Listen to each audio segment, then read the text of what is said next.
This video is presented by EA Gamechangers. Massive thanks to EA for flying me out to Gamescom to capture this footage for you guys. So today, ladies and gentlemen, I have got for you some FIFA 19 gameplay.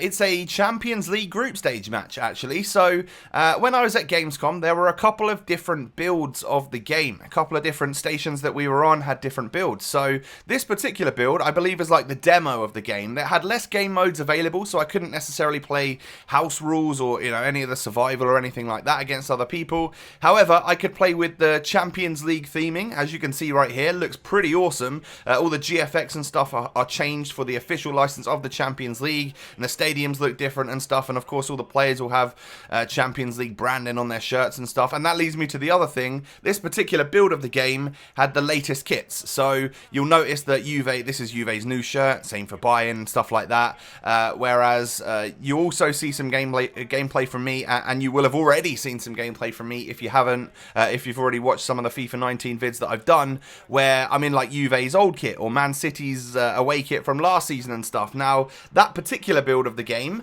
was one where we had the older kits but slightly newer gameplay, and that's the gameplay that is pretty awesome, and I'm really enjoying. This particular gameplay is slightly older, however, a lot of the new mechanics are still there, and obviously that is what me and Kyle Riley, the UK community manager for EA, that's who I'm playing against. I'm Juve. I scored this beautiful goal with CR7 right here, timed to perfection, by the way. I scored it against Kyle and his Bayern Munich team. So that was the idea of when we were playing these games. Not necessarily to go super competitive and have like a 1-0 boring gameplay for you to watch. We want something exciting. We want some cool goals for you to see, and I also want to test out the mechanics. I want to try out some of these new flick up volleys. I want to try out some of the I don't know, like the timed shooting and the skill moves and stuff. So you'll see a lot of the time we're just randomly flicking it up, trying to hit cool volleys, trying to see what will work on FIFA 19 versus what won't work.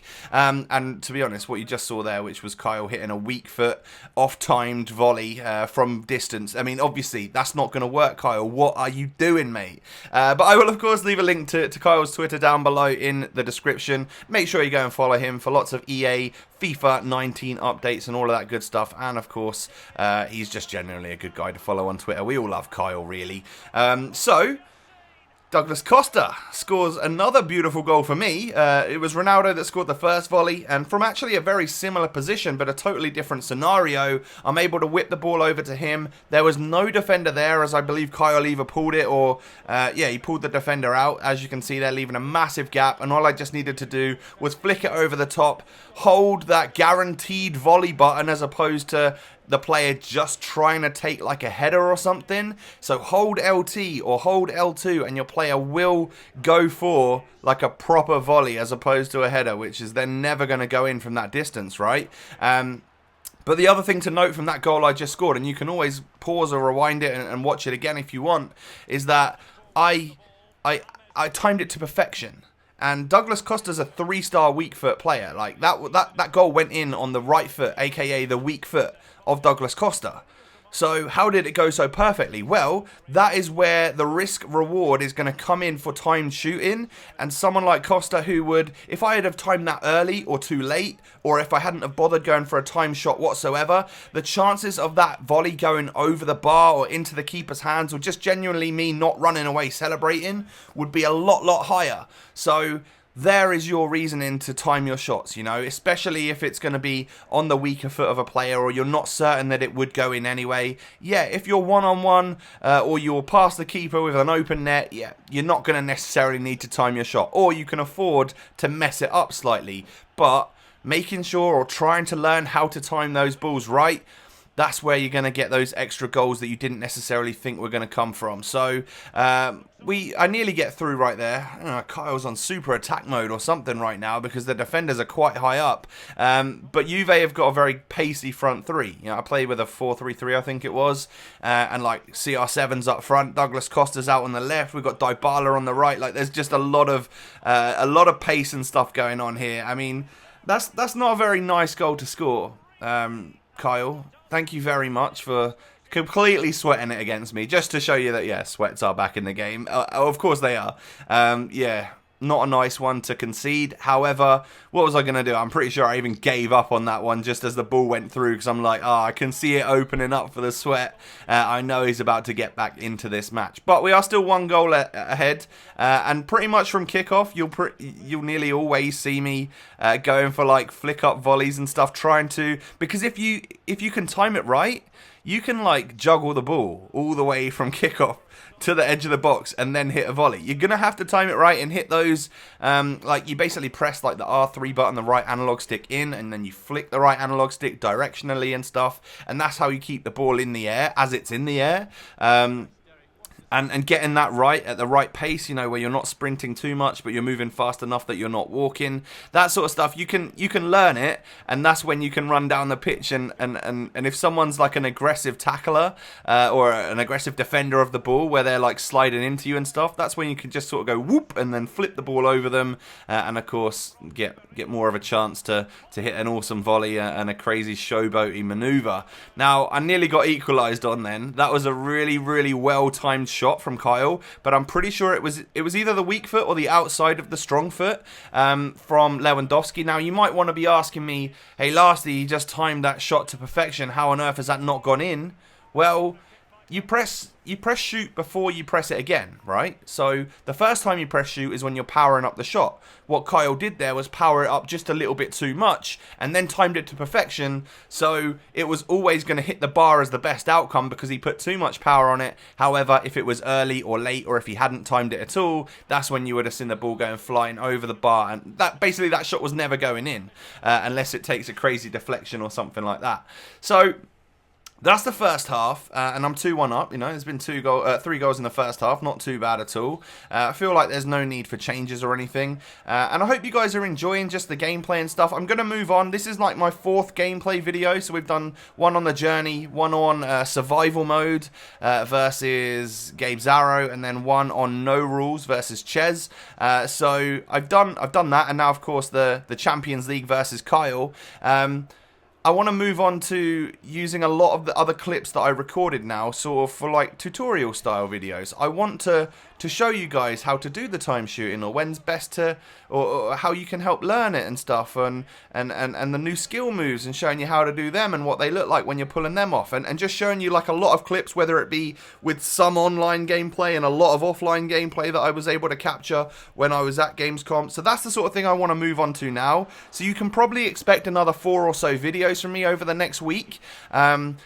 On the stuff that I captured at Gamescom, and it will literally be like tutorials on how to do like the time shooting, or how to perform the La Croqueta, the new Iniesta lane change or whatever that's in the game, and the soul trap and some of the other skill moves. You might see some PSG gameplay with Neymar hitting his own custom style rainbow flick and stuff. So that's what I want to show you now, that I hope that you guys have seen. Like, I've purposefully left these as pretty much full games. I want you to be able to watch that now, because I know in a few weeks time you're going to want it to be a lot more cut up, a lot more content in there, but of course this is all we have right now, so I want you to be able to watch the full gameplay if you want to, and just see all of the new things that are going on. You know, Kyle's trying to hit volleys from 40 yards there, and that's just not going to work with the weak foot of Ribery. So you can time stuff to perfection, but of course don't forget, you have to hit and power up the shot first. So if you tap the B button and you're like 20 yards out and you're expecting something to go in the top corner, well, of course that's not going to happen, because you've tapped it. You've basically you've tapped the ball with your foot. You've not put your foot through it or anything like that. So there's a lot to learn. People have been tweeting me about driven shots. You know, have driven shots changed? Have they been removed from the game? Well, no, they're still there. However, they're now LB and RB, and then hold the shoot button, which for me, I'm not a massive fan of that, and I've explain that to EA. I feel like adding another button is not necessarily the right move. And of course, when you first play FIFA 19, guys, you're going to be mistiming your shots all over the place, thinking that you're hitting FIFA 18 low drivens, because you're going to double tap the B button and it's just going to lead to a poorly timed shot. However, stick to it and you will learn it. You will learn it, I promise you, as I score yet another fantastic goal, timed to perfection. A great volley there from Paulo Dybala. This is a sublime goal. Obviously, Kyle dives in with the challenge there, but I whip it over the top, and there is no way in hell that Neuer is getting that ball. When I time that volley to perfection, and obviously I got the power to perfection as well, that is... it looks like it's going over for the longest time, and then it just continues to dip. Well, I've scored 3 pretty sick goals in this video. Kyle scored 1 sweaty goal, but you know what? So be it. I'm sure there'll be a chance for him to score 1 more goal towards the end of this match. As I don't know why, but he keeps trying to hit these volleys from distance and then going for like Rabonas and stuff. But hey, we were having fun, right? And you guys get to see the gameplay with the trainer on, with the directional buttons. You're seeing where we're clicking all of our buttons. You're seeing how the time shots are helpful when having the trainer on. If you don't have it on, obviously the little indicator above your player's head is what's going to light up with how you're doing with the time shot. So if it goes like red, you've like poorly timed it, like way too early. If it goes yellow, then you're slightly early. If it goes white, then it's too late, and your player had already struck the ball by the time you've even hit the shot. So and then of course if it goes green, then you've timed it to perfection, and you have the best possible chance for that ball to go flying on into the back of the net. So yeah, we come towards what is going to be the end of one of my last like full gameplay videos.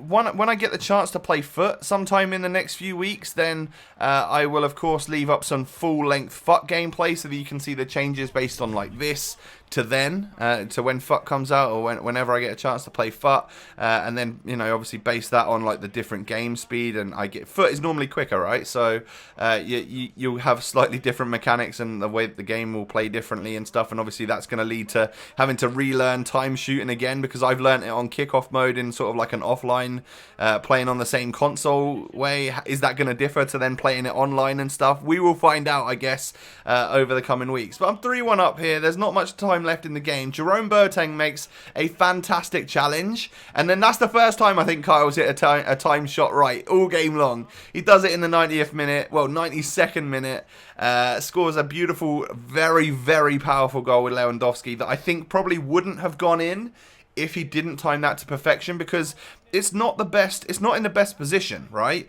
That's like goalkeeper's arms height. Yeah, it's kind of in the corner, but it's sort of the near post of the goalkeeper at that point. So the extra shooting accuracy and power that he's got right there is what's led that one to go in the back of the net. Now, maybe a consolation goal for Kyle towards the end right here, as let's face it, we're in the 93rd minute and the game is over, but a fun one nonetheless. 5 goals for you to see. Some of them, well, 4 of them look really good. 3 of mine looked amazing, obviously. But hit me with that thumbs up button if you did enjoy this video, guys. Thanks so much for watching, and I'll catch you next time. Peace.